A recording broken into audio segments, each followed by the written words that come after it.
Radhe Radhe. Hi friends, அனைவருக்கும் வணக்கம். எல்லோரும் எப்படி இருக்கீங்க ஃப்ரெண்ட்ஸ்? நல்லா இருக்கீங்களா? குழந்தைங்க ஒரு சில டைமில் ரொம்ப ஆக்ரோஷமாக ஃபீல் பண்ணுவாங்க. அவங்களுக்கு என்ன பண்ணுறாங்கன்னே தெரியாது. எல்லாம் ரொம்ப அழுதுகிட்டே இருப்பாங்க. நம்ம எவ்வளோ தான் சமாதானப்படுத்தணும்னு நினச்சாலுமே எப்போவுமே சமாதானம் ஆக மாட்டாங்க ஒரு சில டைமில். அது மட்டும் இல்லாமல் ஒரு சில குழந்தைங்க எப்போவுமே கண்திருஷ்டி பட்டால் கூட அந்த மாதிரி தொடர்ந்து பண்ணுவாங்க.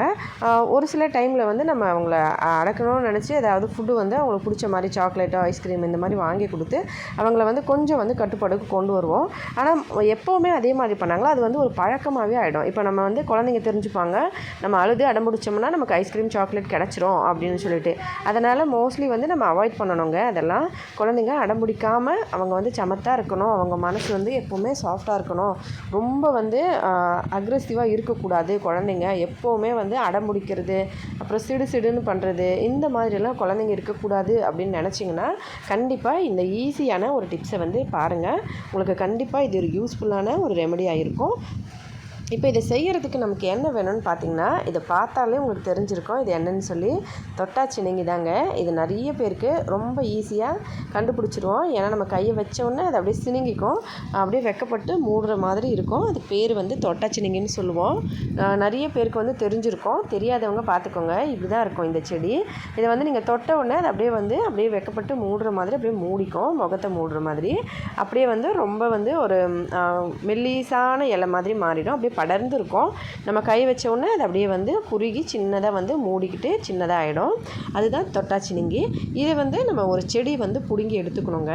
ஆனால் ரொம்ப ஹார்டாக இருக்குது. எங்கள் வீட்டு பக்கத்தில் நிறைய செடி இருக்குது. நான் இதுக்கு முன்னாடி இதை யூஸ் பண்ணேன் ஒரு ரெமெடிக்காக. அதனால் இப்போ நான் சாப்பிட்டுட்டு தான் இருக்கேன். அது இன்னும் சரியாக ரிசல்ட் வரல. இப்போ 2 நாள் தான் சாப்பிட்றேன்.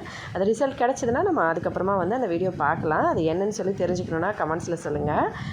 இப்போ இந்த செடி ஒன்று நான் பிடுங்கி கொண்டு வரேன்.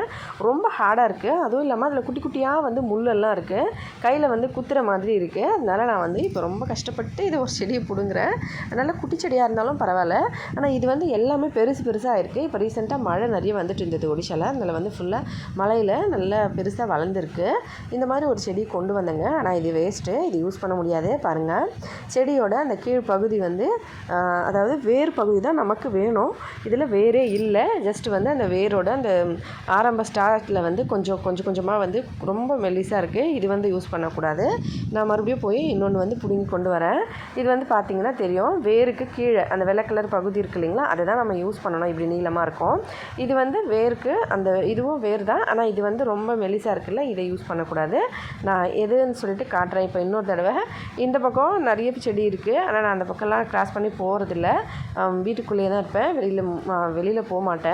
பசங்கக்கிட்ட சொன்னால் பிடுங்கி கொண்டு வருவாங்க. நான் ரொம்ப முள்ளாக இருக்குது, கஷ்டமாக இருக்கும். அது ரொம்ப உதாராக இருக்குது. குழந்தைங்களெல்லாம் அனுப்பக்கூடாது அப்படின்னு சொல்லிட்டு அவங்களும் பெரிய செடியாக இருக்கிறதுனால பிடுங்க முடியாது இல்லையா. அதனால் நானே பக்கத்தில் ஓரமாக அதை மறுபடியும் பிடுங்க ஆரம்பித்தேன். அப்போ கூட என்னால் முடியலைங்க. ஏன்னா ரொம்ப முள்ளாக குத்திக்கிட்டே இருக்குது கையெல்லாம். கிட்டத்தட்ட ஒரு 7-8 இடத்துலையாச்சும் எனக்கு குத்திடுச்சு. மெல்லிஸாக குட்டி குட்டியாக லைட்டாக குத்துச்சு. சரி பரவாயில்ல, டைட்டாக பிடிச்சி இழுக்கலான்னு இழுத்தாலுமே ஒன்று பிச்சுக்கிச்சு. மறுபடியும் வரவே இல்லை. அதோட கொஞ்சம் நல்லா ஹார்டாக இருக்குது.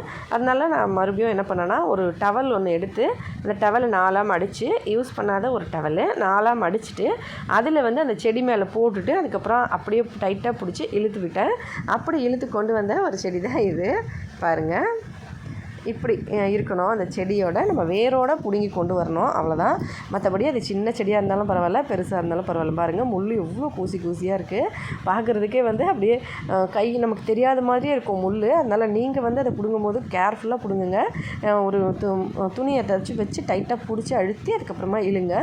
இப்போ இந்த செடியில் இருக்கிற இந்த வேர் பகுதி, இந்த பழைய வேர் நம்ம எடுத்து வச்சுட்டு இதை நம்ம இந்த வேரை நான் காட்டுறேன் பாருங்கள். இது ஃபுல்லாக இப்படி தான் இருக்கும். ஏன்னா நம்ம கையில் தொட்ட உடனே அது ஃபுல்லாக அப்படியே சுருங்கிருச்சு.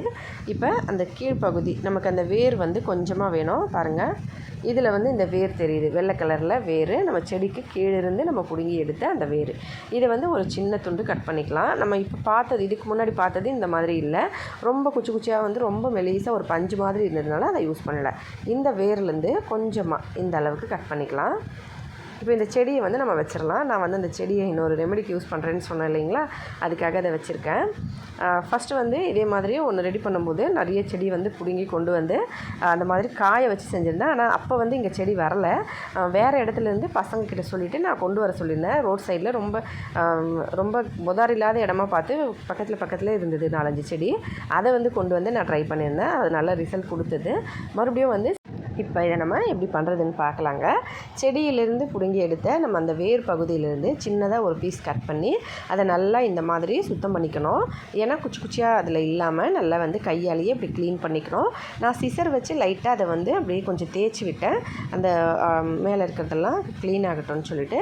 அதுக்கப்புறம் குட்டி குட்டி சைஸில் இந்த மாதிரி கட் பண்ணிக்கோங்க. நல்ல பெரிய செடியாக இருந்தாலும் பரவாயில்ல, வேர் வந்து இதை விட கனமாக இருந்தாலும் பரவாயில்ல, சின்ன செடியாக இருந்தாலும் பரவாயில்ல. நீங்கள் வேர் வந்து ரொம்ப மெலிசாக இருக்குன்னா யூஸ் பண்ணாதீங்க. கொஞ்சம் இதை விட கொஞ்சம் கனமாக இருந்தால் யூஸ் பண்ணுங்கள், நல்லாயிருக்கும். இப்போ கையில் வந்து நான் இதை எதுக்காக சுத்தம் பண்ணுறேன்னா, இதை இப்போ நம்ம எப்படி யூஸ் பண்ணுறதுன்னு ஃபஸ்ட்டு சொல்கிறேன் பாருங்கள். இதை வந்து குழந்தைங்க கழுத்தில் வந்து ஏதாவது கயிறோ இல்லை செயினோ ஏதாவது ஒன்று போட்டிருக்காங்க அப்படின்னா அதில் வந்து இதை இந்த மாதிரி ஒரு நூலில் கட்டி குழந்தைங்களோட கழுத்தில் இருக்க அந்த செயினில் வந்து கட்டி விட்டுடுங்க. அதுக்காக தான் இதை நம்ம வந்து நல்லா சாஃப்டாக வந்து சுத்தம் பண்ணியிருக்கோம். ஏன்னா குழந்தைங்க கழுத்தில் பட்டால் அந்த சின்ன சின்ன குச்சி மாதிரி இருந்தால் குத்துச்சுன்னா குழந்தைங்களுக்கு கஷ்டமாக இருக்கும் இல்லைங்களா, அதனால். குழந்தைங்க வந்து ரொம்ப அடம்பிடிக்கிறாங்க, ரொம்ப வந்து பேச்சே கேட்க மாட்டேன்றாங்க, ரொம்ப வந்து அடிக்கடி வந்து சிடுசிடுன்னு இருக்காங்க, யாருக்கிட்டேயும் வந்து சரியாக விளையாட மாட்டேன்றாங்க, அவங்க ஒண்டியாகவே ரொம்ப கஷ்டப்பட்டு இருக்கிற மாதிரி இருக்கிறாங்க அப்படின்னா நீங்கள் கண்டிப்பாக இதை ட்ரை பண்ணலாம்.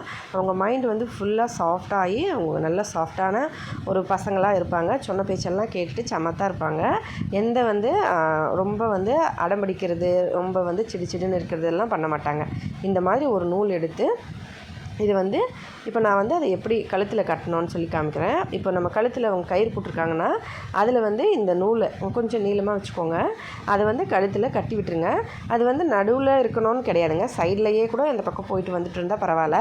ஆனால் கழுத்தில் கட்டி விட்டுருங்க. ஒரு வாரம் விட்டுடுங்க அப்படியே.